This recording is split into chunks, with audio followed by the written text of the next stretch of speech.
हज़रत अली शेर खुदा कहते हैं भूख लग गई थी बड़ी, भूख बड़ी लग गई और हालात गुर्बत के थे, आजमाइश थी।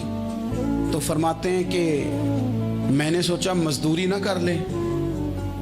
हम क्या करते हैं, जो ज़्यादा गरीब है वो मांग लेता है, जो दरमियाने तबका है का वो उधार ले लेता है। हज़रत मौला अली ने क्या फरमाया, फरमाया मजदूरी ना कर ले, क्योंकि हालात कुछ और थे। तो हज़रत मौला कायनात शेर खुदा करमल्लाहु ताला वजहुल करीम फरमाते हैं, ये सादगी देखें। आप फरमाते हैं मैं मजदूरी ढूंढने निकला, क्यों नहीं मिलती हमारे जवानों को मजदूरी, क्यों कहानियाँ सुनाते हैं। हज़रत अली कहते हैं मैं ढूंढने निकला, एक औरत को मैंने देखा कि उसने कुछ मिट्टी निकाल के रखी हुई है, तो उसे तर करना चाहती है। पुराने ज़माने में मिट्टी में पानी डाल के उसी से लोग काम लेते थे, उसी से दीवारें बन जाती थी, हम गारा कहते हैं अपनी ज़ुबान में। तो वो गारा बनाना चाहती है लेकिन पानी नहीं निकल रहा उससे ना, उसने कुएं से पानी निकालना, निकल नहीं रहा। तो हज़रत मौला अली शेर खुदा करमल्लाहु ताला वजहुल करीम फरमाने लगे, मैंने उस बीबी से कहा कि मैं पानी निकाल दूं, मजदूरी दोगी?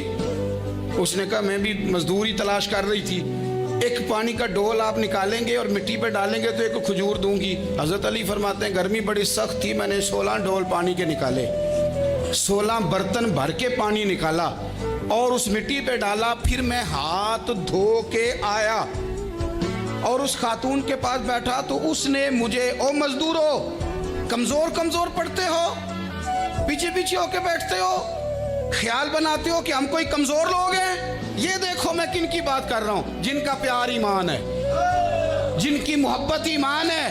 हजरत मौला अली शेर खुदा तुम्हें सबक दे रहे हैं कि हिकमत, दानाई, बहादुरी और फिर सादगी